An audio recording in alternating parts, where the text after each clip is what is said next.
There are few things in life that can truly bring us together. Few things that can lift us to our feet and bring us to our knees. Few things that can be analyzed, internalized, socialized, even spiritualized. It gives us identity. It gives us purpose. It makes us believe. There's nothing better. To the sickos, the diehards, the supporters, the hooligans, to the rowdiest, the most obsessed, the fans. For us and all those like us, it will always be sports over everything.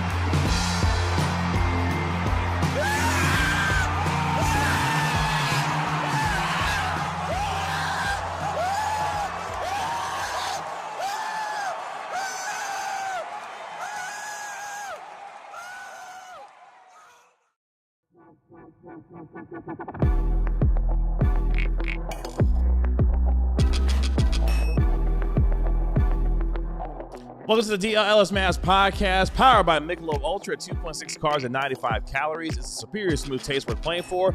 Michelob Ultra, official beer sponsor of the NBA. Kevin Gray alongside our DLLS Mavs beat writer Ron Haraj Jr. and our beautiful voice narrated. I was going to say, I'm beautiful. I was about to melt. Oh, man. You are beautiful, Bobby. You are absolutely beautiful. You are too. Thank you. That's so sweet. Look at this. He is our DLLS Mavs analyst, Bobby Krella. We are DLLS Mavs, your favorite beautiful men covering your favorite beautiful basketball team, especially when they beautifully beat the Sacramento Kings less than 12 hours ago. Don't know if it was beautiful.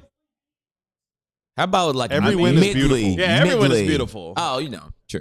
Because, Bobby, it is sports over everything. That's right. We were here last night until about 2 a.m, and we all walked in here about an hour and a half ago. Maybe Tanner got here a little earlier. I don't know. Tanner never sleeps. He's always grinding. He didn't leave. Figures. Tanner just stayed The here. bat. But yeah, the video that you just saw, we're kind of, it's like a company-wide sort of rebrand. Our message used to be we make it more fun to be a Mavs fan. We make it more fun to be a sports fan, Cowboys fan, whatever. And now it's sports over everything. And, I think the obvious implication there is, there are all these things going on in the world, right? And there's a lot of bad stuff. Just look outside your window, okay? Open your phone, read the news, turn on the TV. It's very bad. And Tanner doesn't want to. I advise against it. If you turn on your TV, go directly to youtube.com/DLLS_sports and watch us. But I'm not going to say I disagree with our company, okay? I'm not going to say I disagree with the motto. I think it's sports over most things, but I think the one thing that the sports isn't over is the we, the us, because we are all we have. And I think Mavs fans feel that more so than any other collection of fans maybe in all of sports right now. Yeah. Because Mavs fans' of sincerity and joy and excitement and love and passion and commitment were all put to the test over the last year. On our show, it's really, really hard to get excited for some games sometimes. It's really hard to get fired up for everything that's going on. But it's never a dull moment in the chat. It's never a dull moment in the Discord or in the YouTube comment section, even when we disagree, And there are a lot of people, man. There's chatters that regularly come in here and disagree with us, and you know who you are if you're watching. But it's cool. It's fine. It's totally fine, because at the end of the day, we are still spending time with each other. All we have is each other. All we have is community. And I would say even the more nefarious forces in the world are trying to keep everyone divided, right? But the most nefarious people are trying to make you and me and you, Ron, and you, Kevin, and you, Tanner, feel alone. Because whenever you feel alone and feel isolated, then you do lose hope. You give in to nihilism, and then you let go. You just don't care anymore. We have to maintain a community. We have to rally together and just form that bond, form that community online, even if we never meet each other. and care for your fellow man, care for your fellow woman, care for your fellow person. Like, I that's my favorite thing about this job is glancing over to the chat and seeing what wacky crap you guys have to say. You know, or like if one of us delivers an impassioned take, sometimes 8 people are like, cook. 3 people are like, man, that's the dumbest thing I've ever heard in my life. Yep. It is awesome, though, because at the end of the day, it's all of us sitting here, 200, 300, 400, 500 absolute sickos sitting in chat all day, every day, talking about this dumb basketball team that hates its fans. You know, and I think it's great, dude. I think it's great. I wouldn't trade that for anything in the world. That makes what happened over the last year worth dealing with and worth getting over and worth shoving to the side, because I wouldn't give up this community for anything. And, you know, all of that other stuff in the world is all disgusting and bad and evil too. But we do have each other at the end of the day. I think that's one of the things that makes life worth living. Yeah, sports is often referred to as an escape from reality. I tend to look at it a little bit differently, as sports is a reminder of how beautiful reality can be. When you have a group of people who believe in something come together, whether 70, 80,000, 100,000 people who believe in a team, believe in a cause, and believe in something that's bigger than themselves, to come together to support their favorite team. And that happens across race, creed, sexual orientation. Like, it happens all across. So the ability for sports to have that kind of gravity and force to bring different kinds of people together across various platforms, perspectives, and beliefs.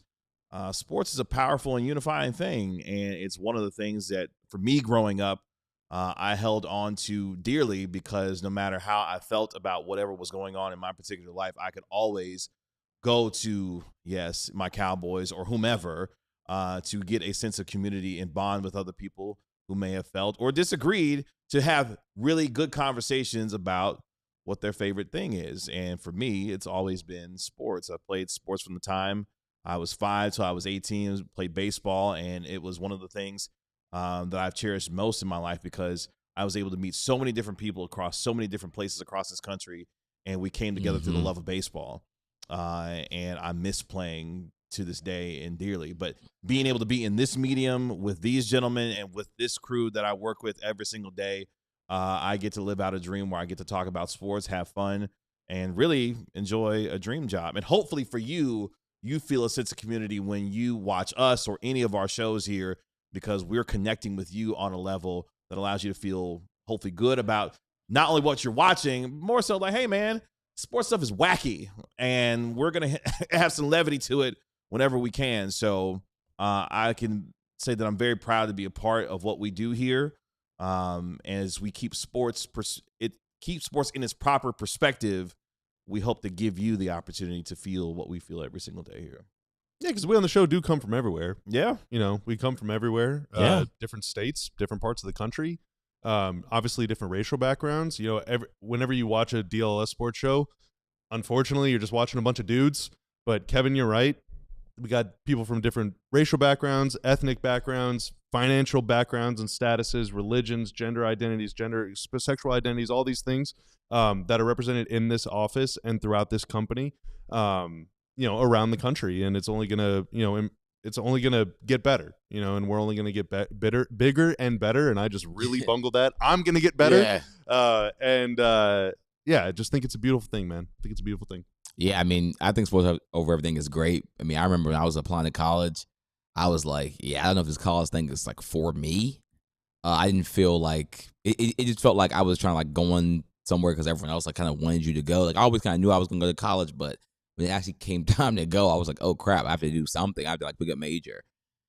And when I found out my undergrad had sport administration, actually my grandmother found that. Shout out to my grandmother. I was like, oh, that sounds like really, really cool and really, really exciting. So it actually gave me, I was pretty excited to go to undergrad, you know, get my 4-year degree. And that really, really made that experience really, really great. And one of the things I learned from my professor, Dr. Martin, who I miss very much if you're listening to this, Dr. Martin, she said sports is a microcosm of society. So usually whatever is happening in society, usually you'll see it in sports in some way. Just, you know, throughout the history of sports, from the Olympics all the way now to the NBA. So I always thought that was, really cool, and it kind of showed you that sports is a game, but it's also like very, very serious in the way that a lot of, the riches and a lot of very powerful people are own these teams. And, even some of the players like a LeBron, who's now become a billionaire from being a player and is currently a billionaire while still playing in the NBA. So I always thought that was really cool, kind of that. And then I ended up, going to get my journalism degree in New York at Columbia. And then that was really dope because then I got no one else wanted to do sports at Columbia. I was like the only person that quote unquote didn't want to do real news, real big J journalism. I was like, yeah, bleep that. I'm doing sports, buddy, because sports is my favorite thing. So I was like, I took sports reporting there, met 2 great professors there. They poured a lot into me and all the other people that were in that class. And yeah, it's been great. Sports is just something that when you don't even know what the heck you're doing, it's like always there hugging you, even when there's no one else there. So as I've traveled the world from, I guess, the East Coast, I guess the north somewhat part of this country in Washington, D.C., now I'm in the South where Bobby's from. So yeah, we have a Midwest guy, we have a North East Coast guy, and we have a Texas guy and Bobby. True blue Texan. Oh, look at me. I'm Rod Harrod Jr. I'm young. I'm in really good shape. I'm an attractive person. I went to an Ivy League school. My professors love me. I also have a girlfriend. Cool, man. We get it. I didn't know you thought I was attractive, Bobby. That made me so great. My favorite thing was he was like, I didn't know if college was for me. And in my head, I'm like, you went to an Ivy League school. But that was my master's, though. So for anyone, I know we have a lot of I have a graduate degree from an Ivy League school. We have a lot of under 18 people that watch the show because I meet a lot of them at the games. They come up to me all the time, and they're great people. But one of them had said something to me about college, and they were like, man, you said you went to Ivy League on the show. I want to go to a really good school. And I remember telling him, I think his name was William. If you're listening to this, you'll know that I told you this. But I was like, yeah. My name is George. When I graduated high school, I was 140 out of 150 in my high school class. Now, to be fair, I guess I went to a top 100 high school in the country. But regardless, I was at the bottom of the class. You know what? Can we just, we just need to leave. So Ron, it's just everyone at your high school is going Harvard. You're like, dang, I got to go to a state school. And it's like, you feel I got to terrible. go to state school, Columbia. No, that was my master's, though. I didn't get that for undergrad. So the point is, I got the undergrad. I'm like, I had to go to a school that the average GPA is a 2.5, 2.7 to get in. And that was my GPA. So I was like, well, I got to just figure it out. And then from there, I ended up graduating with almost, a high GPA. But, at some point you feel like, you're like, dang, I'm the dumb person in the school. I'm the bottom 10 of your class. Most people can't say they were one of the 10 worst GPAs in their class graduating. It's a really rare thing, I would say. It's a terrible feeling. So then, but it's again, being that I knew I had sports, by picking a major that was actually for me, I succeeded. And I ended up getting a really good GPA. And that's how I got into, a lot of people's dream schools. So again, sports literally in that way, saved my trajectory. Without that, I'm just, a guy that, barely got out of high school and barely got out of college. So thank you, sports. Thanks, sports. Shout out to sports, man. Sports, we love you. No matter how dumb it could be, because it can be. Oh, and it can be dumb. It can be hella dumb. It can be ugly. It can be messy. It can be toxic. Being a sports fan is also so fun. I grew up watching some terrible teams. The Capitals were solid at times, but then they'd be terrible. Vets can be hurt. The Nationals were won 5 games, they won 100 games, and lose with 100 games, and finally win the World Series. And it's sports fandom is just so crazy. It's so many highs and lows. Some teams like the Wizards never have any highs, but we still love the team that we're brought up to love. So sports fandom is great. That's what Trae Young is on the way for. Okay. We appreciate you, and make sure that you comment, and subscribe to DLLS Sports while you're here. Join the nearly 40,000. We're at 38,800 subscribers as we move closer to 40K here at DLLS. We couldn't do this without you, and we know how much you love sports, and we hope to do the same to communicate that to you every single day here, especially here on the DLLS Mavs podcast. Let's take our first break here. When we come back, as Jason Kidd continues to try to navigate what has been a difficult season so far, how good of a job has he actually done, and what does it mean for the Mavericks to try to make him run here in the next couple of weeks? All that and more coming up next. If you look good, you feel good. And if you feel good, you want to show it off. And Brandon Bill's premium headwear and apparel can help you do that. Whether you need snapbacks, truckers, fitteds, beanies, or tees, Brandon Bill's has you covered with performance and style. If you're looking for some gear to help your brand stand apart from the crowd, Brandon Bill's has you covered with the best custom headwear and apparel in the game today. And you can start your order, and their dedicated team will help create the exact custom apparel that you need, know, and love. In fact, right now, obviously, we're in the college football playoff. Texas Tech made it to the college football playoff. Texas will try to get there going into next year with Arch Manning. But Brandon Bills can help you stand out from the crowd with their apparel. They have a partnership with 40 colleges as a part of their campus collection, including TCU, Texas, and Texas Tech as well. So head to brandonbills.com. Use code BBDLLS for 15% off your first order. Again, that's BBDLLS with brandonbills.com for 15% off your first order with Brandon Bills premium headwear and apparel. Check them out today. And this episode is brought to you by Shopify. So what kind of dreams did you have when you were growing up? Me, I wanted to be Spider-Man. I wanted to be Peter Pan. My mother told me that can't happen, buddy. So I said, well, the next best thing, I can get me a John Wall jersey. He's my favorite player at the time when I was growing up, but we didn't have a way to get one. So my dad was like, well, we can try to go down to a shady street. I can try to find you a jersey.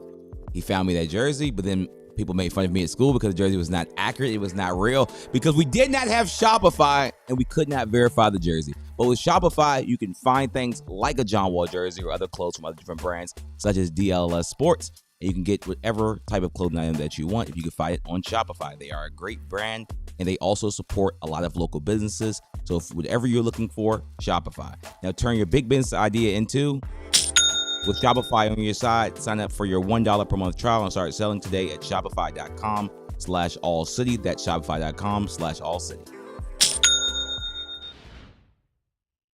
How good of a job has Jason Kidd done as the Mavericks try to make a little bit of a run here as we move that much closer to the NBA trade deadline? Plus, our national NBA insider Marc Stein will be joining us a little bit later on in our show. The latest on the Anthony Davis trade rumors, as we are less than a month away from the February 5th NBA trade deadline. Mavericks won last night, 100-98, thanks to Brandon Williams' go-ahead three-pointer with about 30 seconds left in the game. They survived with DeMar DeRozan. Attempted game-winning three-pointer as the Mavericks improved to 14-23 on year 4 and 13 away from the American Airlines Center. They are off today. They will be in Utah tomorrow to take on the Utah Jazz, where they will play Utah 3 times in the next 9 days, as the Mavericks are now 11th in the Western Conference, sitting what is about 2.5, 3 games behind the Grizzlies for the 10th seed and final play-in spot. So, gentlemen, as we had this conversation, how good of a job has Jason Kidd done, as he is unfortunately careening toward his 3rd losing season out of 5 as head coach of the Dallas Mavericks, as they try to make a little bit of a run here? Yeah, I think I feel like people always talk about, hey, is Jason Kidd like actually doing a good job? Like for the Mavericks, like KG said, like he's now going to have more losing seasons than actual winning seasons since he's become head coach of the team, more than likely by the end of this season. And even through all that, I still think he's at least in the above average category of coaches, as in he's at least bare minimum probably the 14th best coach in the NBA, probably even a lot higher than that, probably the 10th best coach. He has been to a finals. I just think he's done literally like every single thing to try like make the team be good. This season he's tried so many different lineups, so many different combinations. Now, I mean, even we don't like some of them, like cooperflagg at point guard and Daniel Gafford and Anthony Davis playing together. A lot of the times the reasoning for these things isn't like horrible. He can at least sell the reasoning well of why he's trying some things that I do not like. I mean, every time I ask him about a play that looked weird, he usually gives a pretty good, or at least he can explain his thought process really, really well, maybe because he was a point guard and now he's a coach. So he probably is just good at those kind of things. But overall, I think he's done like a pretty good job. I'm not sure what like his ceiling is. Like, I don't know if he'll ever become like a top 5 coach in the NBA. I'll let you all answer that in the comments where we think kind of Jason Kidd's quote unquote coaching ceiling is. But overall, I think he's done a pretty overall job over the last 5 years.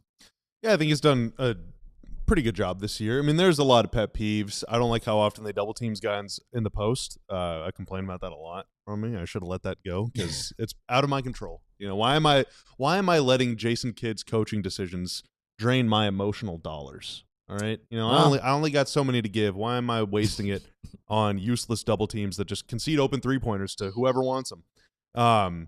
You know, and I know that Mavs fans are still, although I see less of it now, complaining about the timeouts. I don't really see much timeout complaints anymore.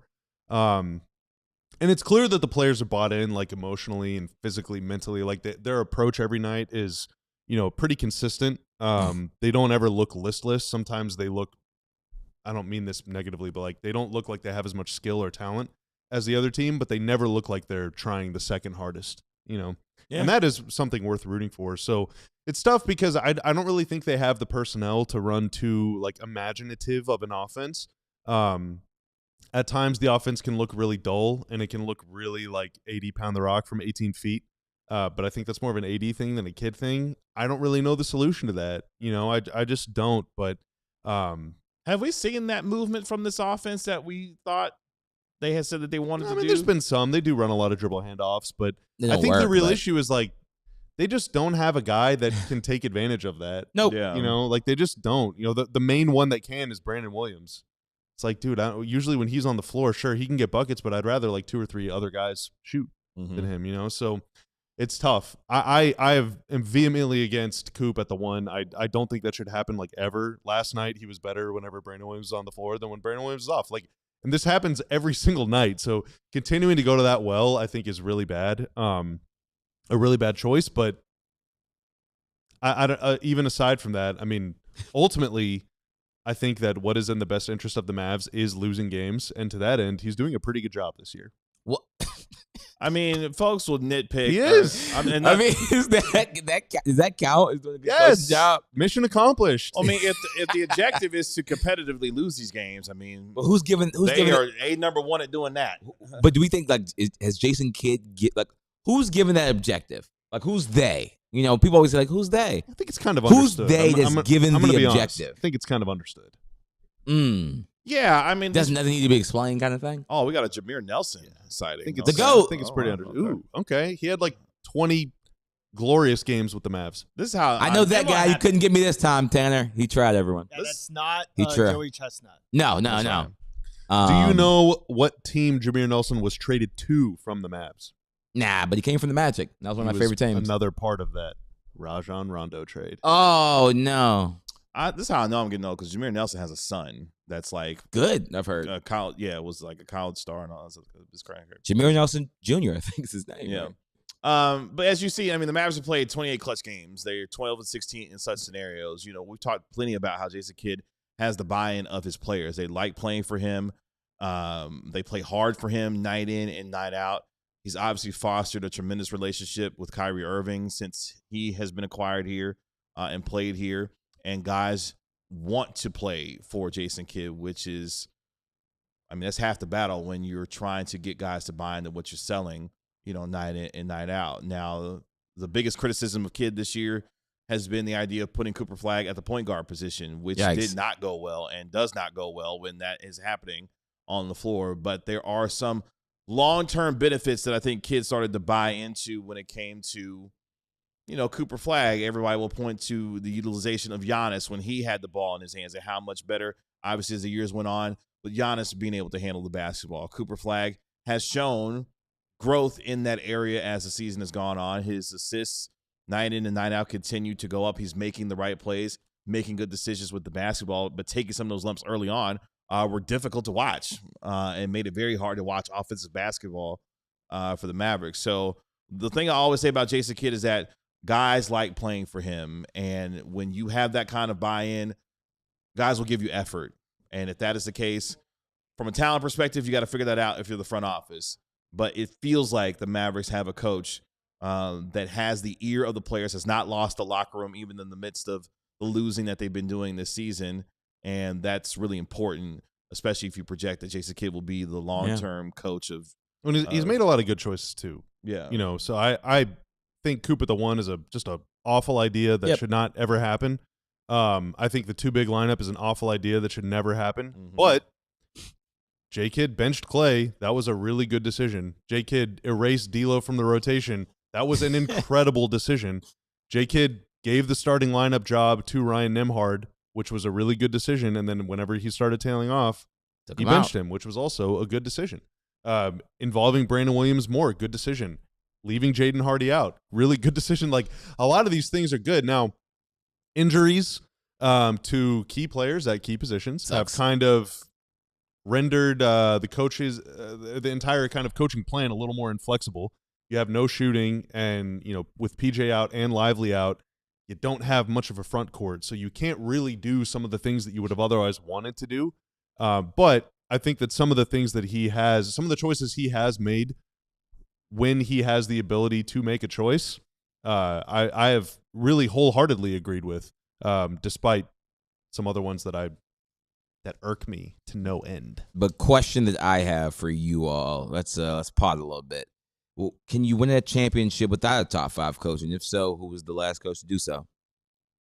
Can you win an NBA championship without a top 5 head coach? The last team to win a championship was the Thunder. I'd say he's a top 5 coach. He's on pace to win 70 games. It was Missoula, who I think is one of the best. What does a top 5 coach even mean? One of the 5 best coaches in the NBA. Yeah, how do you rank defining coaches? that criteria? I guess I don't like ranking anything, but how do you rank coaches? Like Joe Mazzulla. I think he's one of the best offensive coaches in the NBA. Do you think Michael Malone is a great coach? What about when the Bucks won? What, Budenholzer? Mike Budenholzer. I mean, it's a good What question. about Frank Vogel? What about Monty Williams? Nick Nurse when he was there. I think Monty Williams didn't win a title. at that time. I I led the think. team to the finals. Oh, yeah. But can you win the? I mean, it's just a question. A Nick genuine Nurse. question. Nick Nurse at that time, I think, was the top 5 coach. So what? He fell off. Yeah. I mean, Greg Popovich retired. How do you top just get worse? Steve Kerr's a top 5 coach today. He's a worse coach than he was. He hasn't. I don't know. Steve Kerr was. I mean, you just lose the gift. Yeah. Wait a minute, David Lee. See, I went easy today. I didn't have it in me to go. I didn't have it. No, I think there are a lot of people that probably wouldn't get that. I didn't know David Lee played for the Mavericks, so there we go. Two-time I think that was David Lee. Joining the buyout market midway through 2015-16. Who was playing? Actually had a really good game in Game 5 against OKC, the elimination game, first round of the playoffs. I was at that game. Two-time national champion, David Lee out of Florida. Yeah. Oh yeah, who was that? He was Billy part of those, Donovan. No, yeah, with Al Horford and Joe. No. They won without him. He wasn't. Oh, they don't. Yeah, He wasn't on that team. Horford and Corey Brewer. Yeah, they Lee won wasn't right on after he them? left. Big yeah. Brew. Oh. Dynasty started after he left. Yeah. Oh wow. Okay. Damn. And Brewer is assistant coach, I think, with the Pelicans. Oh, I didn't realize he didn't win any of those Mavs championships. champion Corey Brewer. There you go. Mavs play Hardy every game, huh? Do they? No. Interesting. But I was fine with Jason. I guess I just don't watch if Hardy played. I was fine with Jason Kidd last Log in, year buddy. after he was running out there. Well, no, I'm just reading a comment. Someone is telling me how wrong I am, that I need glasses. I know. Wait, Hardy's got a DNP in 3 of the last Here, 4 you want- games, you so want, go ahead. You want to pass in mine? Go ahead. Shoo. there you Be go. gone. It says You need need some glasses. Oh, There you go. You might go blind. Yeah, there from you this go. on, so Oh, just- I see. All the DNPs Yeah, there you for go. Hardy since That's right. December 1st. 1, 2, 3, Can 4, he see? 5, 6, 7, 8, 9. Are you talking- Interesting. Who are you responding That's to? 1 month. Remy. Well, I can't see his name anymore. He said Mavs play hard every game, I think. Okay. The Mavs. So the he is blind. Bobby He is blind. for no damn reason. No, you're right. I do need glasses, and the Mavs do play hard. The Man. Mavs. So he actually somewhat cooked. So I guess it helped him. Somewhat cooked. Get me out of here. Sorry for the disrespect. I wanted to get sassy, but I do think the Mavs We do play love a hard. good sassy I Olympic. absolutely think the Mavs play hard. Now, I think AD That does was amazing. loaf. You're right there. AD does loaf from time to time. He's often the last to get down the floor on offense and defense, and that cannot be the case.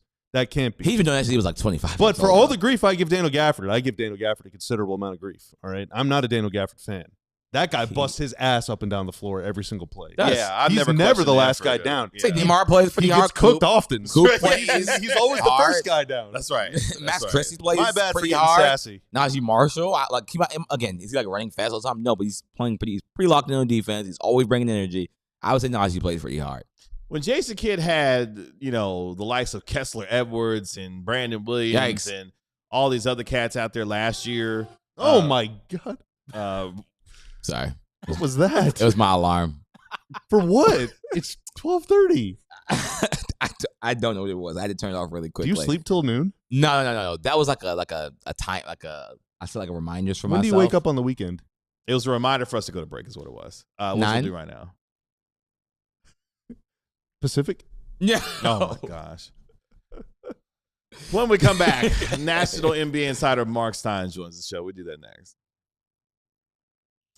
The weather's getting a little warmer outside, and I know that you want to be out on the grill, whether it's your steaks, your burgers, your seafood, and I got the perfect place to get your meat and seafood, and it comes in the form of Wild Fork Foods. With their meat and seafood market, they've got tremendous cuts of meat. In fact, my favorite is the New York strip steak, which I made the other day.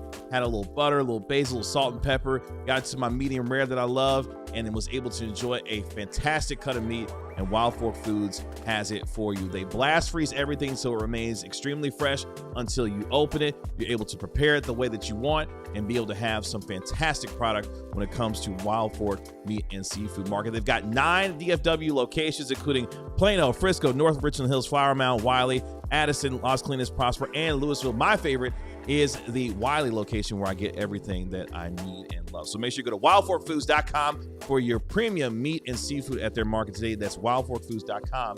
Check them out and enjoy it today. Well, we were live on the internet last night until around 2 a.m.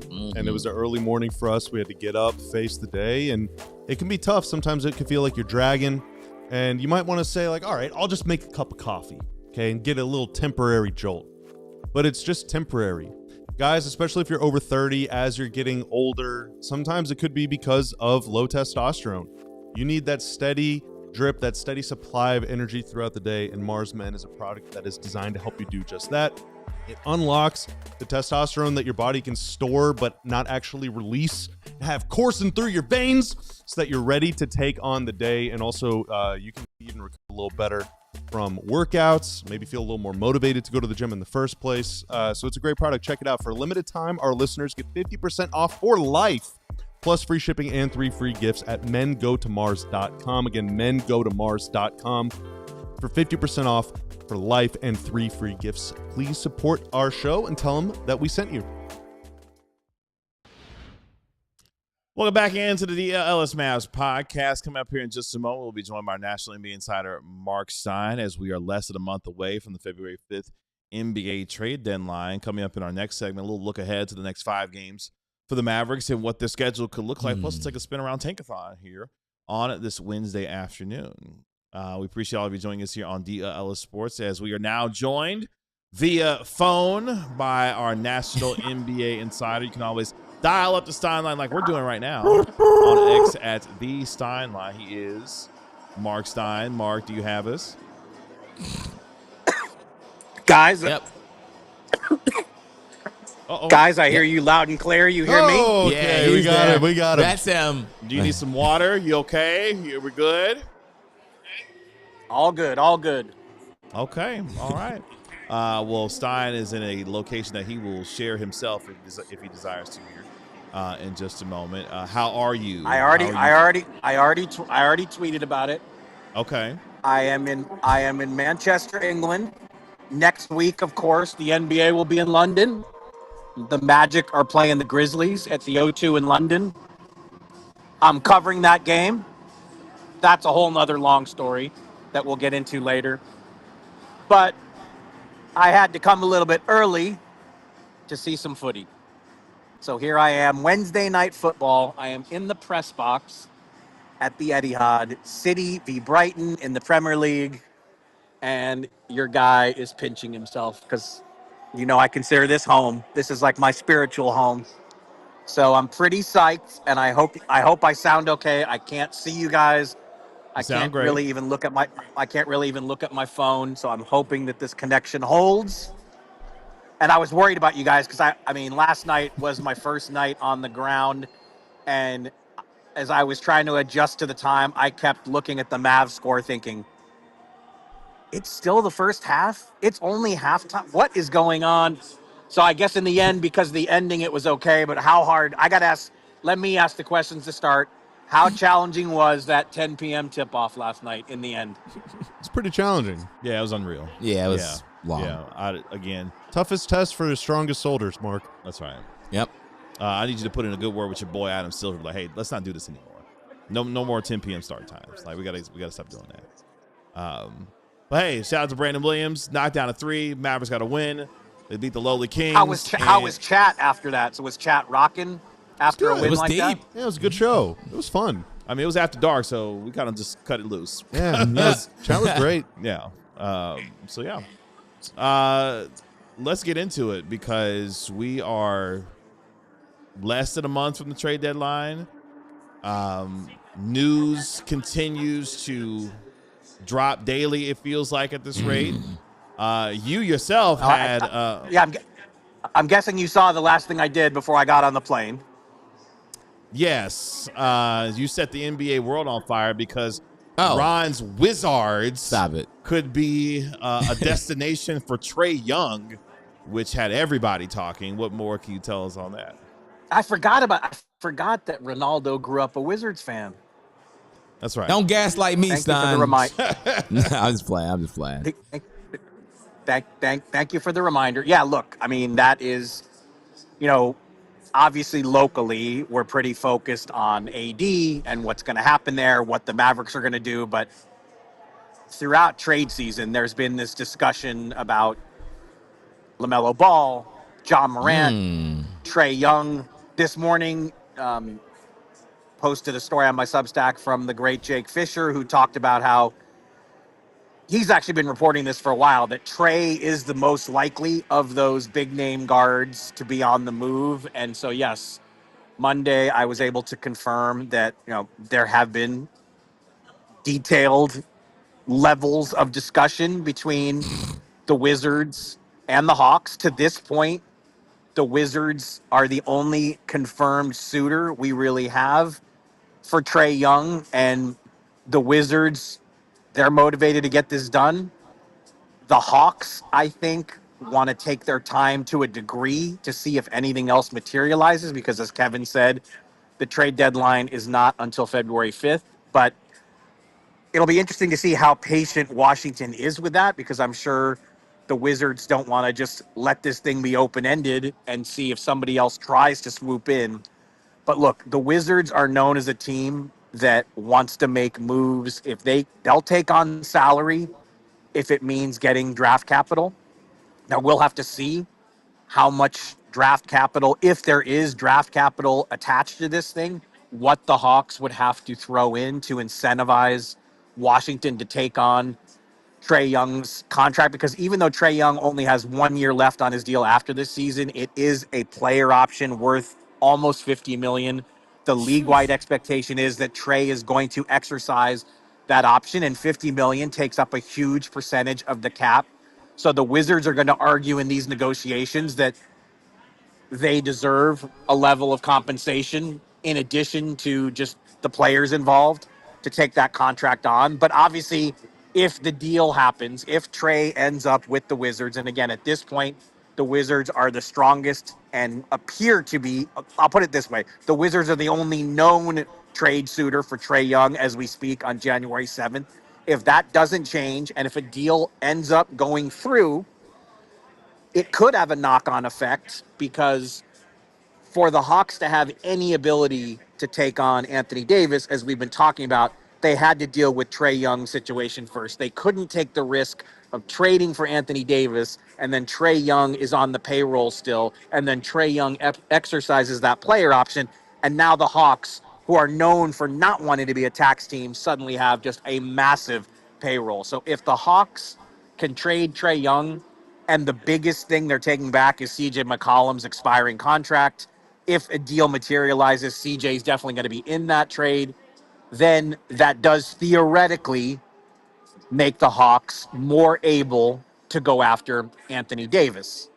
Well, it should be noted, too, that CJ McCollum is listed as out tonight. He has not missed a game all season. Bucket. Trae Young also out for the Hawks right now, too. So. That's right. So get your antennas up.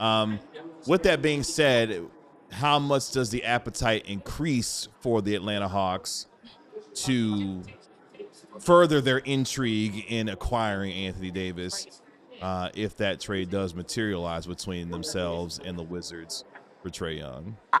I think we have to see how much draft capital is involved in this theoretical trade to really answer that question. Do the Wizards have the ability to extract a future first from the Hawks? can the Hawks keep draft capital out of a Trae Young deal? Can they do it for just seconds only? So I think when we see what it takes for the Hawks to complete a Trae Young deal, it'll be a little bit easier to answer that question. But also, as you guys know, we've covered a fair bit over the past couple of weeks. Risaché's name has been bandied about. I reported on the previous Sunday. I want to say that was actually, I remember the day because it was the same day that my beloved Cal State Fullerton Titans went to Moody Coliseum, and it didn't go so good for the road team. On that Sunday, I reported that the belief around the league is that the Hawks would trade Risaché in the proverbial right deal. But since then, the Hawks behind the scenes, they've pushed back to me, they've pushed back to other outlets that they don't see the Anthony Davis deal as being in the category of the proverbial right deal to give up Risaché. So until we know that they are either willing to change their stance there or how much draft capital they'd be willing to put on the table for Anthony Davis, it's still hard for me to really give you a firm answer on that question, because I don't think the Mavs are in a mode of just trade AD under any circumstances. I don't think they are there, because I think there is a belief within the Mavs that the optionality is not only riding on this trade deadline. If this thing goes to the offseason, there will be other opportunities. And the best example for that is the Kevin Durant deal from last season. Right before the deadline, the Suns started talking Durant deals with various teams, and they didn't end up trading him until closer to the draft. So, if the Mavs do not find an Anthony Davis deal to their liking in the next 3+ weeks, it doesn't mean he's untradeable. It means that it rolls over to June and July. Hey, Mark, I'm sure you have probably observed this about me, and I'm sure you guys have as well. I have really bad posture, and this whole thing from the Mavs, I would say over the last month or so, it really feels like they're intentionally. This is all posture stuff to try and boost some value. Hey, look at this team that's interested. Look at this team that's interested. Oh wow, we could give us your number one pick, or give us your former number one pick, or your future number one pick. And wow, we got 7 teams. Every single team in the Eastern Conference thinks they can make the finals if they get 80 this season. Trying to drum up a market. Yeah, to boost value a little bit. And it feels like, it's been a fruitless attempt. Is that the read that you get? Do you think that this is just the Mavs' way of trying to create a trade market that might not exist at all? Or do you think that there is actual legitimate interest from anywhere in the league that really does kind of lend credence to the notion that AD could be the difference between you making the finals and you going home early? I mean, look, there have been talks with both the Hawks and the Raptors. That is confirmed. That is real. How serious those talks, how far along they ever got, I mean, that remains, I think, a matter of debate. And what team is it? Every team is in that mode of trying to create a market posture. I mean, this is one of those deals where, look at the Trae Young situation. The Wizards are far and away the strongest confirmed suitor in the marketplace, but a deal has not yet been completed, and we don't know precisely how long it's going to take. Common sense would suggest that the Wizards would like to do it sooner rather than later, and that the Hawks want to take this thing to drag it out a bit to see if the market changes. In Trae Young's case, I don't anticipate the market changing drastically. On Anthony Davis, it's harder for me to forecast how it might look in 2 weeks. I again don't think it would be hugely different, but I guess we'll see. But I also don't know that it's I don't know who is saying, I don't know where this conversation is coming from, that the East is there for the taking and Anthony Davis is the difference maker or whatever. I don't know exactly who is saying that. So I'll ask you this as we get ready to get you out of here. What Does it still sound okay, by the way? Do we still sound all right? Yes. Great. What is your best sense or read that the Mavericks have an appetite to entertain an Anthony Davis extension if he does remain here? I haven't heard anything really about extension stuff. I mean, that's another thing where if the trade deadline passes and Anthony Davis is still a Maverick, I assume those conversations would get moved to the offseason after the Mavericks see this whole season in its entirety and then can make judgments. But the reality is, when Anthony Davis has played, we've seen flashes of the guy who is a top 10 player of the league and a difference maker at both ends. But as the Tanner Rotman graphic will show, and I'm guessing Tanner has this handy, I can't see if he can throw it up there, but I'm sure he's got it at the ready. I mean, he's played less than 50% of the games since he's been a Maverick, and that doesn't give him really, that's not helping his short-term extension case. So I honestly haven't heard that much about it, because to me, at best, it's probably a discussion for the offseason. Mark, we appreciate your time as always. Be safe, and we will talk to you later this week. Just send my regards to everyone in chat. I'm sorry I'm not there. Sources say sports over everything. I hope you guys are good. I hope I said it right. You did. You did. You did. Please bring a trade home with you, Mark, or some Yorkshire puddings. Either way. Hey, if the trade happens when I'm gone, we'll cover it from here. Don't worry. All right, we'll talk to you later. Bye, guys. Be good. Bye, Mark. So National NBA Insider Marc Stein. When we come back, we'll take our spin around Tankathon. We doing a spin? Yeah. Let's go.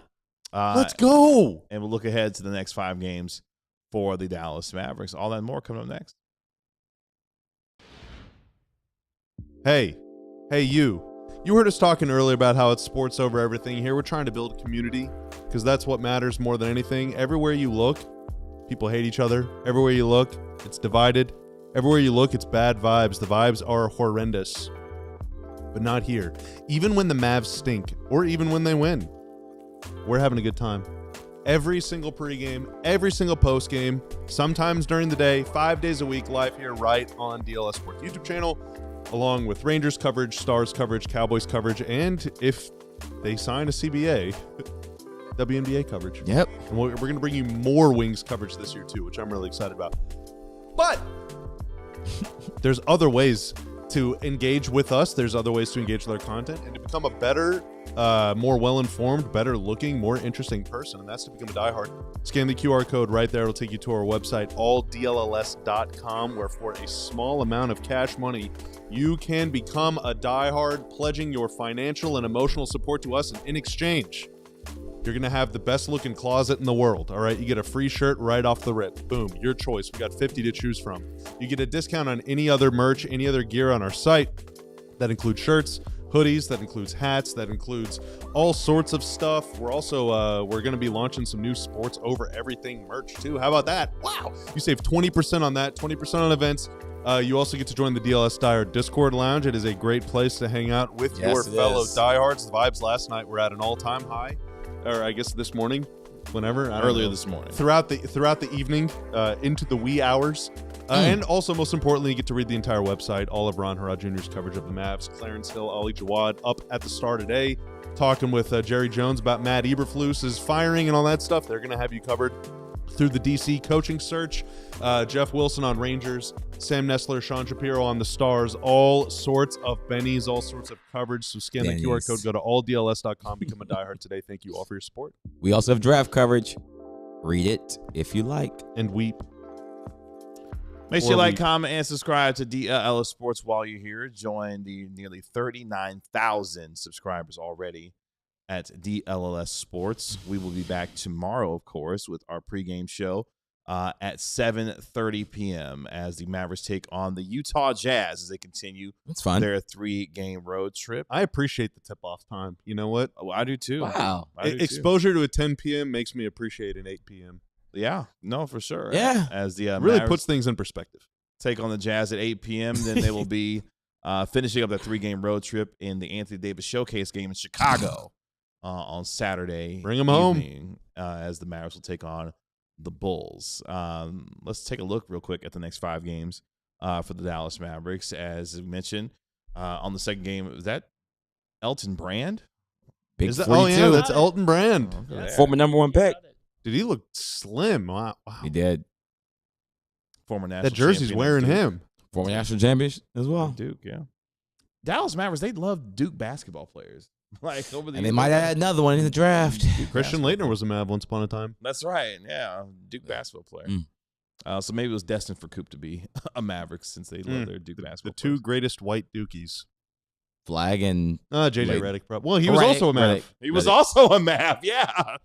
That's Dang. crazy. So Mavericks really do like When Duke is basketball when players. does Grayson Allen come to the Mavs? Relax. Don't Please. even make me Please. think Relax. about that, dude. he's playing well this year.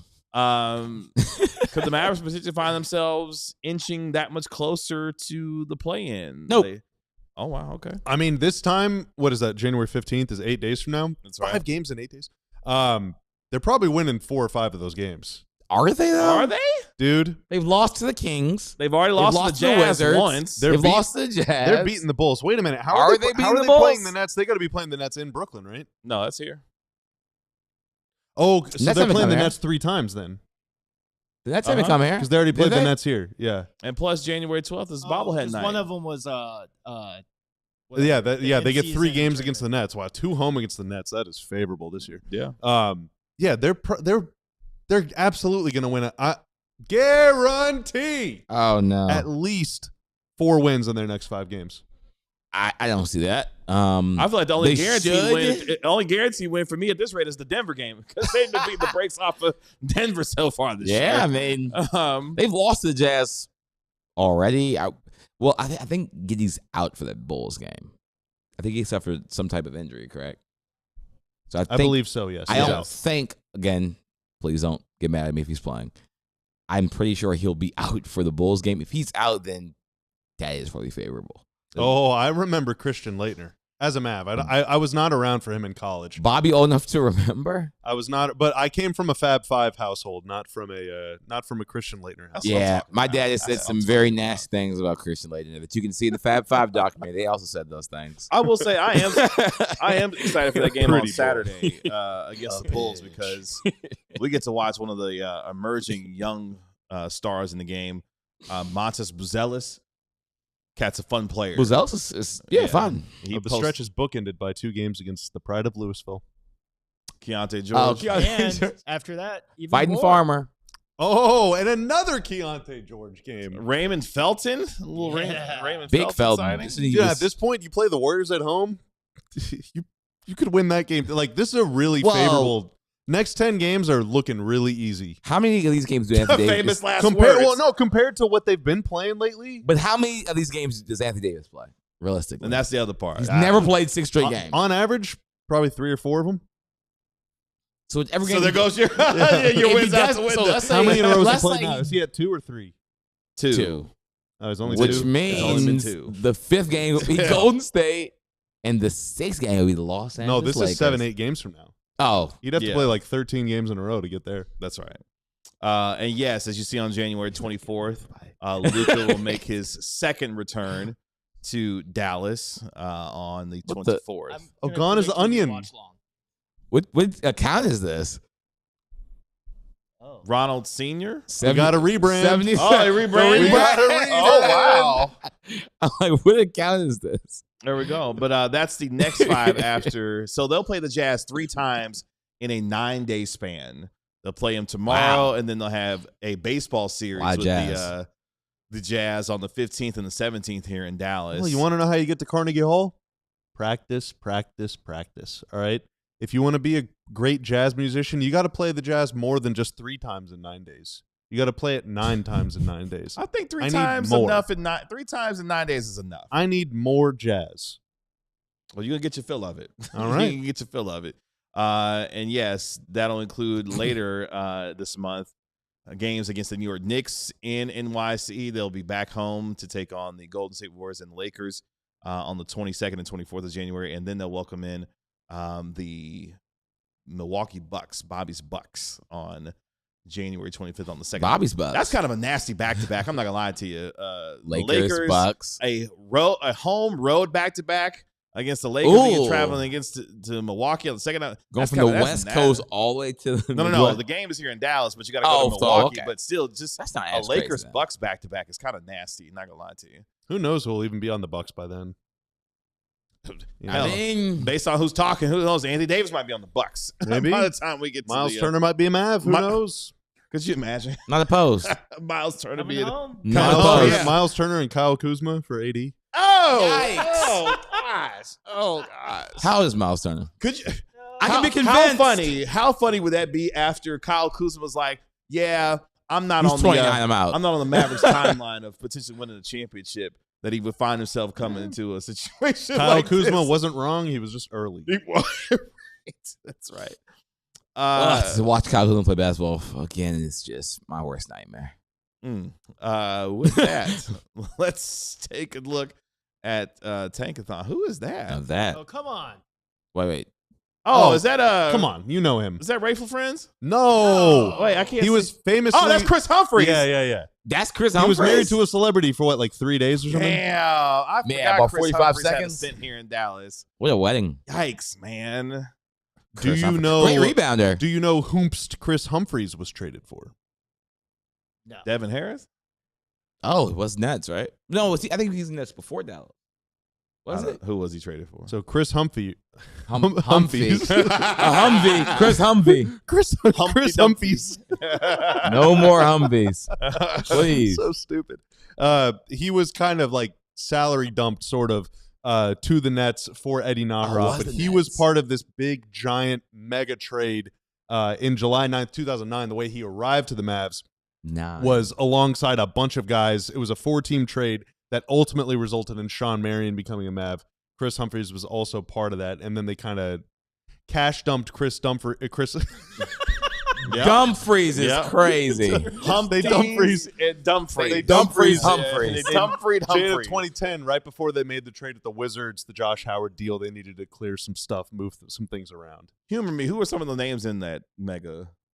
So Nathan Jawai and Sean Marion to the Mavs, Jerry Stackhouse to the Grizzlies, Devin George and Antoine Wright to the Raptors, Greg Buckner to the Mavs, Hito Turkoglu to the Raptors. Oh, wow. And obviously Chris Humphries as well. I have a question. And a lot of cash and picks. Was Stackhouse even playing it at that point, or was that one of those like? That was like the third time he retired. Yeah. Was he on the Keith Van Horn? Like, we got to just, he's retired, but we can just move his contract. The Mavericks, as it currently stands, are 9th in the lottery standings. They keep winning games. They keep slipping. But that allows us to take our spin around Tankathon to end our show today. Let's go ahead and pull that up as we took a spin last night. I believe the Mavericks stayed at 9th. Stayed at 9. Come on, y'all. Let's pull it out. And once again, the odds haven't changed. 20.3% chance at the top 4 and a 4.5% chance at the number 1 pick. Shout out to Darren Peterson last night. He had a 32 points in overtime win for the Kansas Jayhawks last night. A lot of folks' consensus number 1 pick. The number 1 pick. Let's take a spin around Tankathon in 3, 2, number 3, 1. It's happening. This is it. No! Number 7? The Mavericks. Number 8? Number 9? They dropped to number 10. Oh, they fell one spot. Oh my God. This is. Hey, man. This feels very every win keeps realistic. Put that odd This down. is ridiculous. That's right. We've now done 10 spins. The Mavs have moved down 5 times. Yikes. Stayed the same 3 times and moved up twice. I mean, when you're in that spot, isn't it like statistically you're more likely to move down than Yes. Probably, yeah. Yeah. Except for Cooper Flag. When you're 9th, your most likely position is 10th. Which is But it's kind of this cumulative thing because, like, the odds of moving up are roughly equal to the odds of moving down. Oh, okay. But, yeah. Not for the Mavs. Who went number 1 in this case? I enjoy the point guard they got, though. Oh, damn. That'd be cool. The Pelicans pick goes to the Hawks, and they take Cameron Boozer. Yikes. That'd be a weird pick. Ron's Wizards get AJ. Darren Peterson. Don't tell me with a good time. Oh, y'all got the Benson. Look at there. Don't tell me with a good time. In Washington. Liberian Fightlong, he may or may not be in Ronald's next draft piece. The Kings get another guard in Kingston. That's course what they need do. is more guards. No. More guards, man. Don't send them there. Are you please, under 6'4"? no. We got room for you here. Come on. Come on. That'll do it for us here on the DLLS Mavs podcast. Thank you so much for staying with us over the last 12 hours here on our show. We will be back tomorrow at 7:30 p.m. for our pregame show ahead of the Mavericks taking on the Utah Jazz. Appreciate our national NBA insider, Marc Stein, for joining us from England as well. Thanks to Tanner for making us look good and sound good as always. Thank you, sir. It's our DLLS Mavs analyst, Bobby Curl. Hope you'll all get in a nap. Our DLLS Mavs beat writer, Ron Harrod Jr. Humble beat writer. I'm your host, Kevin Gray. We are DLLS Mavs. We'll talk to you tomorrow at 7:30 p.m. right here on DLLS Sports. Y'all enjoy your Wednesday. Y'all be good. Sports over everything. I love you all. Peace. We all silly like the mayor.